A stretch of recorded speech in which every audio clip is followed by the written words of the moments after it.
Assalamualaikum and hi everyone, welcome back to Bablu's Kitchen. இன்னைக்கு நம்ம சேனல்ல என்ன பார்க்க போறோம் அப்படினா Sri Lankan fish cutlets தான் பார்க்க போறோம். வாங்க வீடியோக்குள்ள போலாம். இன்னைக்கு நான் 6 மீடியம் சைஸ் கிழங்கு எடுத்து வச்சிருக்கேன்.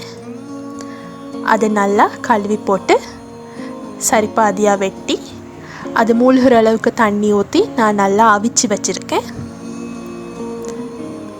அது சூடாறனதுக்கு அப்புறமா நீங்க அதோட தோலை நீக்கிட்டு ஒரு பவுல்ல போட்டு கையால மசிச்சு போட்டுக்கொள்ளுங்க. அதை நீங்க பொட்டேட்டோ ஸ்மாஷர் வச்சு நசிக்க தேவையில்லை, கையால நசிச்சாலே போதும்.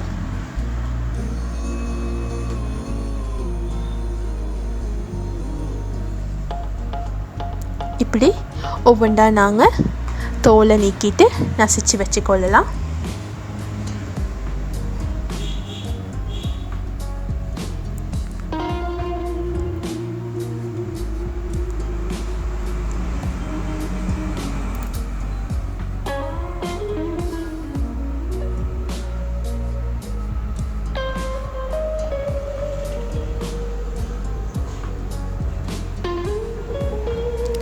அடுத்தது நான் ஒரு டின் ஃபிஷ் எடுத்து வச்சுருக்கேன்.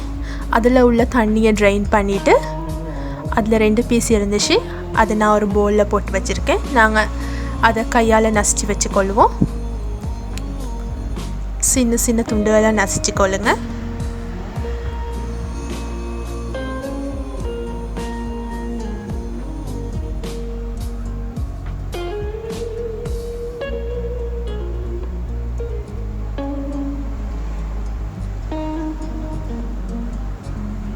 நசிச்சாச்சு. இப்போ நாங்கள் ஒரு பேனை வச்சுக்கொள்வோம் அடுப்பில். அதில் 2 டேபிள் ஸ்பூன் மாதிரி ஆயில் ஆட் பண்ணிக்கொள்கிறேன்.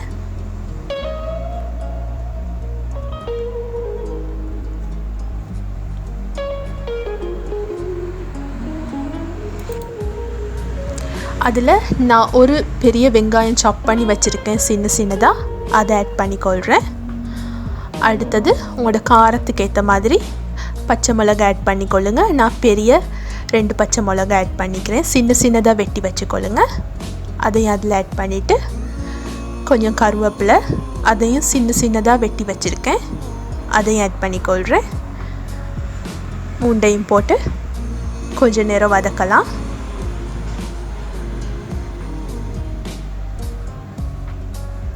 கட்லெட்ஸ்க்கு நாங்கள் எவ்வளவு பச்சை மிளகாய் போடுறோமோ அவ்வளோ டேஸ்ட்டாக இருக்கும்.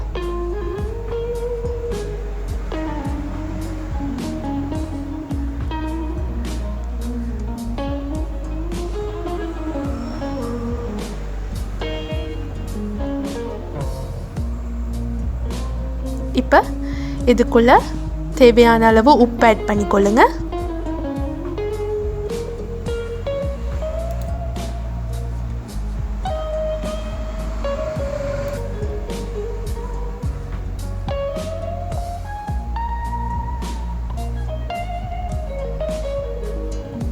அதுக்கப்புறமா மிளகுத்தூள் ஆட் பண்ணிக்கொள்வோம். நாங்கள் இன்றைக்கி எந்த விதமான தூளும் போட போகிறதில்ல.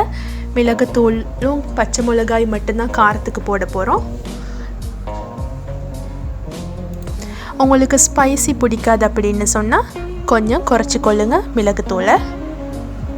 நான் இப்போதைக்கு ஒரு 2 டீஸ்பூன் மாதிரி மிளகுத்தூள் ஆட் பண்ணியிருக்கேன். அதையும் போட்டு கொஞ்ச நேரம் வதக்கிட்டு நாங்கள் மசிச்சு வச்சுக்கிற கிழங்கு அதுக்குள்ளே ஆட் பண்ணிக்கொள்கிறேன்.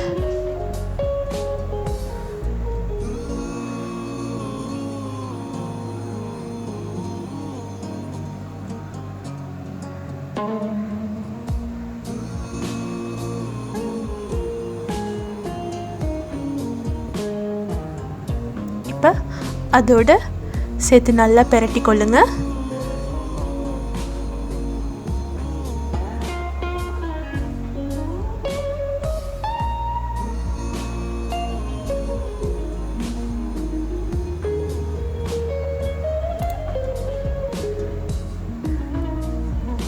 இப்போ நாங்கள் சின்னதாக நசிச்சு வச்சுக்கிற மீன் துண்டுகளையும் அதில் போட்டுக்கொள்ளலாம்.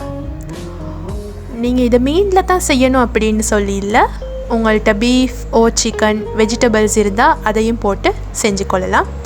பீஃபாக இருந்தால் அதை அவிச்சு போட்டு சின்ன சின்னதாக கிரைண்டரில் வெட்டி போட்டு அப்படியும் செய்யலாம். அப்படி அப்படி இல்லாட்டி சிக்கன் பீசஸ் அவிச்சு போட்டு அதையும் சின்ன சின்னதாக ஷ்ரெட் பண்ணிவிட்டு அதுலேயும் நீங்கள் செய்யலாம். பட் ஃபிஷ்ஷில் செஞ்சால் எல்லாத்தையும் விட டேஸ்ட்டாக இருக்கும்.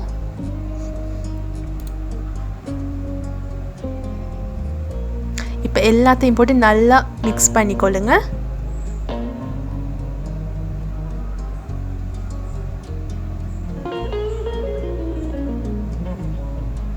அதுக்குள்ள ஒரு 2 டீஸ்பூன் மாதிரி நான் சில்லி ஃப்ளேக்ஸ் ஆட் பண்ணிக்கொள்கிறேன்.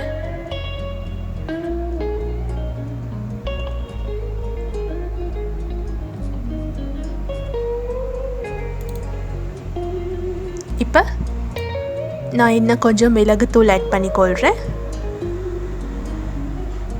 அதுக்கப்புறமா லைம் ஜூஸ் ஆட் பண்ணுறேன். அது ஒரு முழு தேசிக்காய் எடுத்து அதை புழிஞ்சு அதில் சாறு ஆட் பண்ணிக்கொள்ளுங்க. லைம் ஜூஸும் கொஞ்சம் கூடுதலாகவே ஆட் பண்ணிக்கொள்ளுங்க. அப்போ இன்னுமே டேஸ்ட் நல்லா இருக்கும் கட்லெட்ஸுக்கு. இப்போ எல்லாத்தையும் போட்டு நல்லா இந்த மாதிரி அமர்த்தி நல்லா இது பண்ணிக்கொள்ளுங்க. அடுப்பை சுவிட்ச் ஆஃப் பண்ணிடுங்க. பாருங்கள், நல்லா பிணைஞ்சு வச்சாச்சு.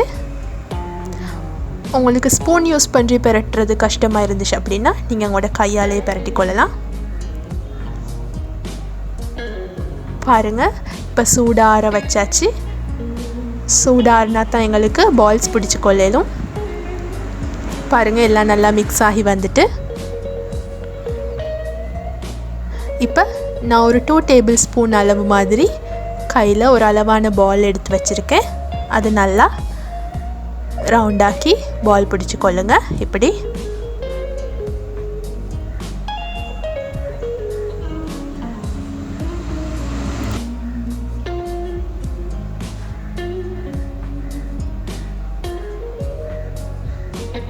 இப்படி எல்லா பால்ஸையும் நாங்கள் பிடிச்சி கொள்ளலாம்.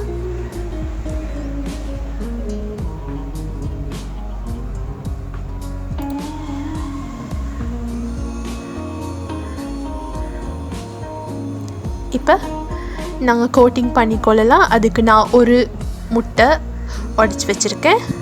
அதில் நாங்கள் எடுத்த ஒரு கட்லெட்டை போட்டுக்கொள்வோம். போட்டு நல்லா பெரட்டிக்கொள்ளுங்க அதில். அதுக்கப்புறமா கொஞ்சம் பிரெட் க்ரம்ஸ் எடுத்து வச்சுருக்கேன். அதுக்குள்ளே போட்டு நல்லா மிக்ஸ் பண்ணிக்கொள்ளுங்க. நீங்கள் மிக்ஸ் பண்ணுறதுல தான் இருக்குது. நீங்கள் பொரிக்கிற நேரம் கட்லெட் உடையாமல் வாருது. ஸோ நல்லாவே கையால் போட்டு பெரட்டி நல்லா மிக்ஸ் பண்ணிக்கொள்ளுங்க. க்ராக்ஸ் இல்லாத மாதிரி பார்த்துக்கொள்ளுங்க. அப்படி உங்களுக்கு லேசான க்ராக்ஸ் என்ன சரி இருந்தது அப்படின்னு சொன்னால் நீங்கள் செகண்ட் டைம் இந்த மாதிரி எக் வாஷ் ஒன்று கொடுத்து திருப்பி கோட்டிங் பண்ணிக்கொள்ளலாம். அப்போ உங்களோட கோட்டிங் வெளியால் நல்லா ஸ்ட்ராங்காக இருக்கும்.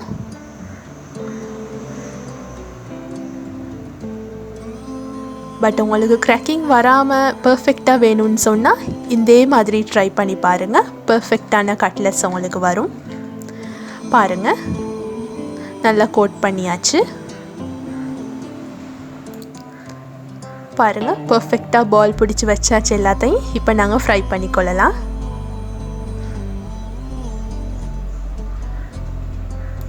இப்போ ஒரு பேனில் ஆயில் ஆட் பண்ணிக்கொள்ளுங்க. எண்ணெய் ஹீட் ஆனதும் அதுக்குள்ளே நாங்கள் எடுத்து வச்சுக்கிற கட்லெட்ஸை மெதுவாக அதுக்குள்ளே போடுங்க. மீடியம் ஃப்ளேமில் வச்சுக்கொள்ளுங்க.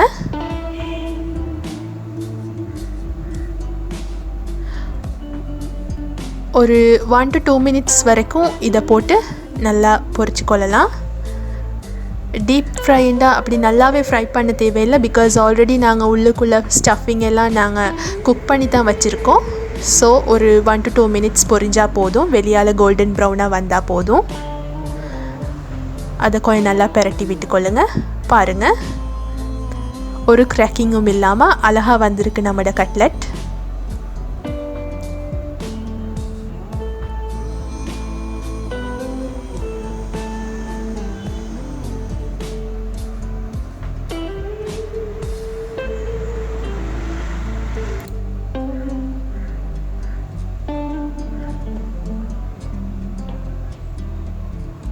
பாருங்கள், இவ்வளோ அழகான கலரில் வந்திருக்கு அப்படின்னு சொல்லி. இப்படி கோல்டன் ப்ரௌனாக வார நேரம் நீங்கள் அதை எடுத்துக்கொள்ளலாம் வெளியால். ஆரல்ஸ் அது ரொம்ப கருப்பாகிரும். பாருங்கள், பர்ஃபெக்டாக வந்தாச்சு. இதை நாங்கள் ஒரு பேப்பர் டவலில் எடுத்து வச்சுக்கொள்ளலாம். இப்படி எல்லாத்தையும் பொரித்து வச்சாச்சு. நீங்கள் அதை சூடாக சில்லி சாஸ் அப்படி இல்லாட்டி டொமேட்டோ சாஸோடு சர்வ் பண்ணுங்கள். ரொம்ப டேஸ்டியாக இருக்கும். வெளியால் க்ரன்ச்சியாக, உள்ளுக்கு நாங்கள் போட்ட ஸ்பைசி, வேறு லைம் ஜூஸ் எல்லாம் சேர்த்து ரொம்ப டேஸ்டியாக இருக்கும். மறக்காமல் செஞ்சு பார்த்துட்டு கமெண்ட் பாக்ஸில் எனக்கு சொல்லுங்கள் எப்படி வந்தது அப்படின்னு சொல்லி. என்னோடய சேனலுக்கு சப்ஸ்கிரைப் பண்ணலாட்டி மறக்காமல் சப்ஸ்கிரைப் பண்ணிடுங்க. அதோட பெல் ஐக்கனையும் கிளிக் பண்ணிடுங்க. இன்னொரு நல்ல வீடியோவில் உங்களை சந்திக்கிற வரைக்கும் டேக் கேர், பபாய்.